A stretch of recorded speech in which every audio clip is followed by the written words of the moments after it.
Hello and welcome to Entirely English. Before we begin today's idioms, I'd like to say a big hello to Daryl Tuttle and thank him for subscribing to the channel. It's nice, it makes me feel like I'm actually doing something appreciated. Thank you, Daryl. So, to today's idioms. We are going to be looking at idioms beginning with the letter E. And the first one is enough rope. Now you will notice as we go through these idioms, rope is a big thing in these idioms. Comes up lots of times, just like the devil. If you look at the ships, ropes were very important. They controlled the sails, they controlled the rigging, they controlled the stock, the things that were held in the hold, amongst other things. They were used to tie the ship up. Ropes were integral in the running of the ship. On ships, an inexperienced sailor might give too much slack on a rope and they'd get into trouble. They'd be reprimanded. If an experienced sailor did it, they would be in serious trouble. Because having too much slack on a rope would mean the sails got lost, maybe. They were flapping about. The ship could lose the wind, could lose its propulsion. Another sailor could be hurt or killed. So if an experienced sailor did it, they would be severely punished. Maybe they would be flogged, maybe they would have the devil to pay, see the previous idioms, or they might even be keel-hauled. So when you are working with the ropes on the ships, you have to be very careful.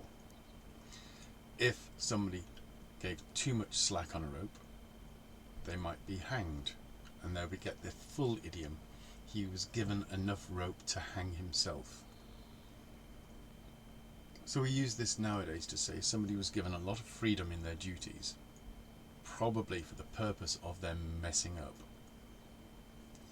So you know one of your salesmen is stealing from the company, you can't prove it, so you give him some extra duties, extra customers maybe, and his greed will enable you to catch him. You give him enough rope to catch him. But we say you give him enough rope to catch himself. He caught himself by doing it. Allowed to speak freely. Donald Trump was given enough rope to hang himself. Without any restrictions, he opened his mouth and showed what he was really like. Okay. The next idiom is every man jack. Now it's important to know that the sailors were often referred to as jacks or jack tars. They were jack tars because tar was often used as a poultice, a healing thing. If you got a bad cut on your arm, maybe in a fight or by somebody releasing a rope and a spar sliced your arm, they didn't sew it, they put tar on it. So you could always tell the sailors because they'd have these black welts on their skin. If you had to have a leg amputated or an arm amputated, again, maybe it was damaged in a sea battle, cannonball took it off, they would seal the stump with tar. I suppose the advantage with tar is it's an organic substance, so the body didn't reject it so much and it adhered to the skin, to the flesh, and the heat of it, because it was hot tar they used, would cauterize the wound. So yeah. Anyway, so the sailors were called jacks or jack tars. When a ship pulled into port, the ship would often be inspected. The port authorities would come aboard. Obviously they were, especially in Elizabethan times, they were looking for spies sneaking in and contraband. So they'd come on board and the port authority might say, I want every man jack on deck. And he meant not just the crew, not just the sailors, but the cooks, any prisoners, slaves, passengers. Everybody had to be on deck to be counted. Every man jack. So when we use this phrase nowadays, we mean everybody. Right? It's just an emphasis So instead of saying, I want everybody at the meeting today, you say, I want every man Jack at the meeting today. Absolutely everybody. The next one is another one to do with the ropes. And it is easy does it. So in a couple of instances this comes into effect. One, when a ship arrived at the port, at the docks. They were sail ships, so they didn't have motors and they couldn't reverse engines. So they would sail in, drop the sails, maybe use a few small ones to keep them moving, then drop those sails so it was just drifting, but the sea would also have an effect on it.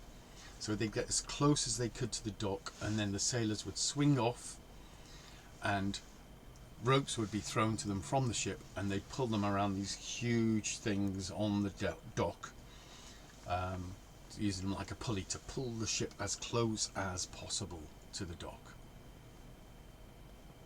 And once the ship was docked, particularly if it was a merchant vessel, they would use a system of ropes and pulleys to lift the cargo out of the ship, swing it onto the docks and lower it.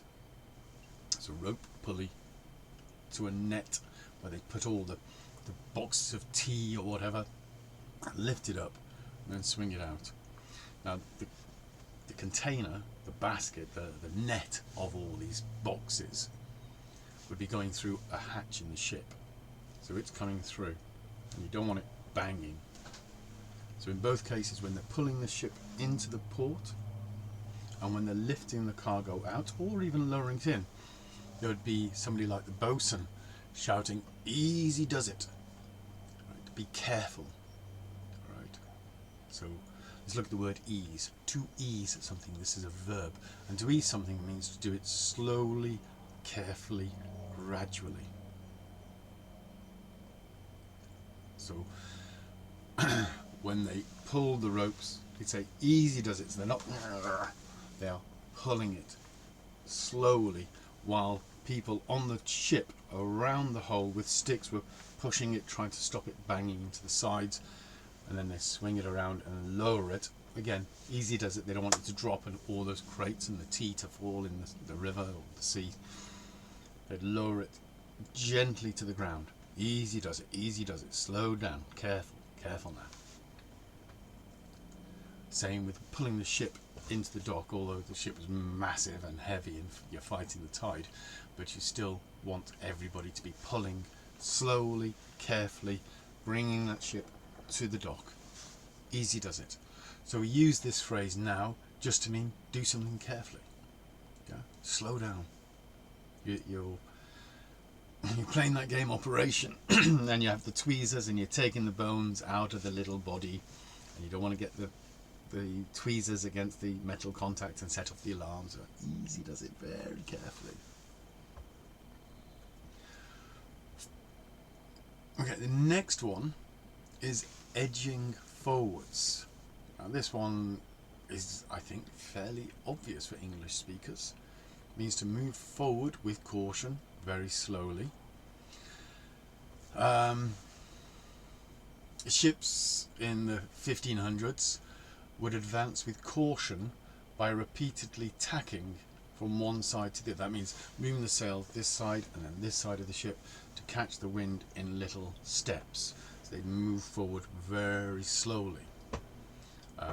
You might do this again coming into the docks, or if you're going through waters you don't know, those shallow waters, you don't want the devil or the keel to be destroyed, so you move the sails very slowly to move the ship forward slowly, a little step at a time, edging forwards. And then you can stop, drop the sails if you see there's a rock or reef or some other obstacle. So edging forward, you might see it in a war film. You'll actually see the action. There's a bad guy with a gun shooting the enemy, they're shooting the good guys, and one of the good guys comes forward and he moves forward a little bit until he can bang, edging forwards. So it's that progress forward, a little step at a time, very carefully.